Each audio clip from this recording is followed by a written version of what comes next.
So I'd like to talk about Buddhist discussion meetings. They've had quite a big impact on my life. When I first started to practice Buddhism, I was living in Hull. So discussion meetings happen all over the UK, well, in fact, they happen all over the world. And when I attended my first discussion meetings, I remember being very shy.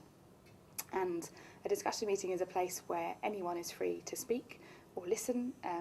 Any point of view is valid. But I remember we would sit in somebody's living room and probably in a circle, and there would always be an opportunity to speak, and there'd be a moment to introduce myself. But I was so shy that I would blush, even at the idea of having to introduce myself and worrying about what to say. So the local members really looked after me in my early discussion meetings and didn't force me to speak. They let me be myself. And gradually, over time, they would maybe give me something like an inspiring quote to read. We study Buddhist principles in discussion meetings, so they'd give me maybe something I could read, so it wasn't too exposing in terms of sharing my life.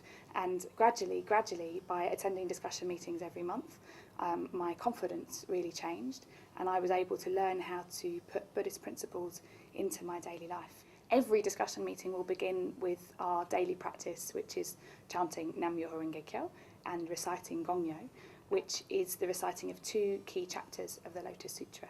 And these chapters really express the heart of the dignity of life and the possibility of all life to be able to reveal its highest potential. So in a sense, our practice is to start the meeting by reciting that principle with our lives, and then the meeting maybe lasts around an hour after that process.